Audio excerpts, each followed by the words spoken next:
I would ask you to remain standing as Professor Winston Purdy sings the two national anthems.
Good morning to our distinguished guests, and everyone here this morning is a distinguished guest. Je vous souhaite le bienvenue à McGill et à cette cérémonie. This morning's convocation is a capstone event, a fitting conclusion to a historic gathering. Friends of this great university have come together to share their leadership experience, to learn how their support is transforming McGill, et trouver dans les réalisations de nos étudiants et professeurs une véritable source d'inspiration pour mieux négocier les enjeux du monde aujourd'hui. Perhaps no one understands those global challenges better than our honoree, former United States President Bill Clinton, both during his term in office and since leaving it. He has worked diligently, just as we do at McGill, to share knowledge and inspire others to achieve solutions to real-world problems. Today, he joins an outstanding roster of influential figures who have been recognized with honorary degrees from McGill. I now invite Provost Anthony Massey to confirm the degree on behalf of the Senate. Provost Massey.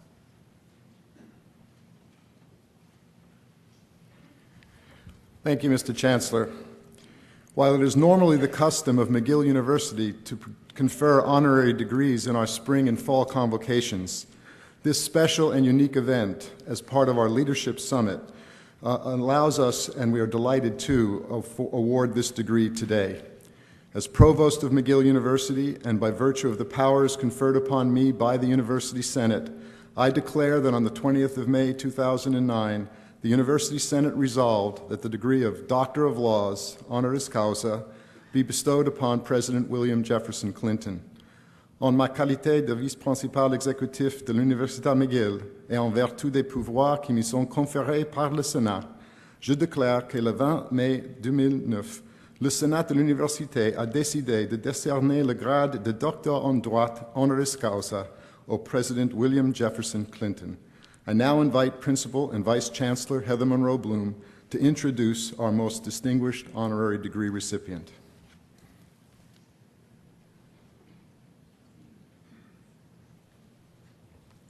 Bonjour et bienvenue à nos invités distingués, chers collègues, chers amis. William J. Clinton.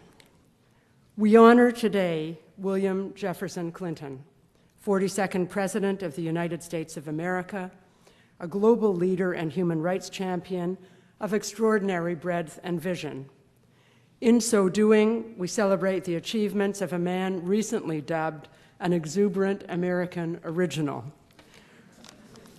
President Clinton's exceptional and multifaceted career has displayed an extraordinary evolution as lawyer, politician, humanitarian, philanthropist, public speaker, best-selling author, and saxophonist. A simply brilliant communicator on the world stage, President Clinton has dedicated over 30 years to the highest form of public service and to the advancement of social justice. He has advocated powerfully and compassionately for progressive education programs and universal access to health care. He has fought to end poverty, disease, and racial discrimination. President Clinton's book, My Life, describes the challenging vicissitudes of his early life and his simply remarkable ascent to state, national, and indeed world leadership. His story is a story in personal resilience, determination, and unflagging optimism, and it is an expression of his fierce idealism, and this continues to drive him in his public service today. Born in Hope, Arkansas in 1946, William Clinton received a Bachelor of Science in Foreign Service from Georgetown University and then won a Rhodes Scholarship to Oxford University, where he studied philosophy, politics, and economics. After graduating from Yale Law School in 1973, he taught law at the University of Arkansas before being elected Attorney General of Arkansas in 1976. 2 years later, at the remarkably young age of 32, he was elected the 40th governor of Arkansas, becoming the youngest governor ever in the history of that state. Continuing his meteoric political ascent, Mr. Clinton secured the Democratic Party nomination and in 1992 triumphed in the American presidential election against George H.W. Bush and Ross Perot. As president, Mr. Clinton was deeply committed to the renewal of the United States of America. His two-term presidency, spanning the years 1993 to 2001, was characterized by sustained prosperity, a budget surplus, the creation of over 22 million jobs, and a profoundly positive influence on national and international policy. Pretty appealing. Charged with the vision, courage, and empathy to reform education, health, and welfare programs, and to promote equality of opportunity, President Clinton championed values he held from very early on in his life and first expressed during his days as a student leader in government at Georgetown University. Balanced pragmatism also shaped his public policy directions. Mr. Clinton demonstrated great proficiency in domestic politics and achieved strong results and strong approval ratings as president. He was also a globally minded president, and he has continued to have a powerful influence on the world stage. Indeed, he achieved outstanding success in foreign affairs. Both his presidential and post-presidential careers exemplify the manner in which transformative leadership can transcend national boundaries. President Clinton's constructive and warm relationship with Canada's then Prime Minister Jean Chrétien led to multilateral